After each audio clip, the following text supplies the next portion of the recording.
He doesn't know any lawyer, so maybe the person was mistaken because he's a very smart lady. So when I got that, I moved away from my house and I went and stayed somewhere else. After that, I started trekking until I got over to the Manyu River, and I took a boat and came right to Boki in Nigeria, got into Tikom, and then I went to Abakaliki, then Enugu, and flew to Lagos. And my friends and family here had put some money together and sent an e-ticket, and that facilitated my flight in here. Yeah. So I got in here 2 days ago. Yeah. Can you tell us what the situation like? The situation is very bad. I mean, it is a well planned and carefully being executed genocide in southern Cameroon, because they arrest people from there, and we have all the courts in the southern Cameroon territory, but they will take you to Yaoundé, and they don't even report to the officers within the southern Cameroon territory. I confronted the governor and even wrote a letter to the governor, and the governor told me he had no idea. The attorney general, the equivalent of the attorney general for the region, told me he had no idea.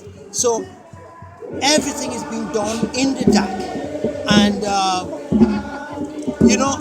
one of the magistrates actually confessed to me that they had reports that as the soldiers were moving in the night, they would see an ordinary civilian and they said, "Don't re-embark, give him a bullet," and they just shoot and carry on. Shoot you on your thigh. I mean, it became like a sport for them. And then they're going with bags of money trying to corrupt them. I mean, they sent some people to me who personally said, whatever amount of money you need, we want just your voice because you are the leader. Go and pronounce that schools are going back and lawyers are going back to work, because we have been on strike that we called for, this is the 5th month going to start now.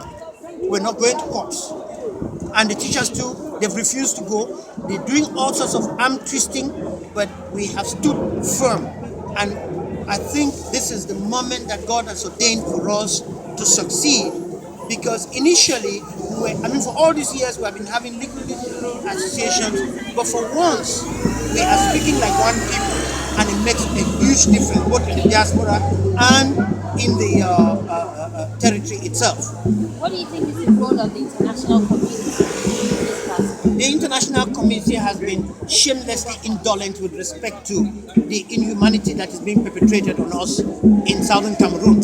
And it is because it is a conspiracy of one of the principal actors in the Security Council, France and Great Britain. So we have also proposed that we're going to sue the UK government in the High Court of England for them to come back to the territory and complete their assignment, because they virtually abandoned us into the hands of the French.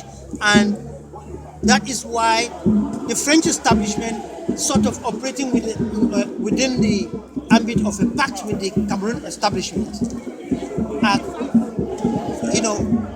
crushing us as if to transform the southern Cameroon territory to a mere plantation without people. You're welcome.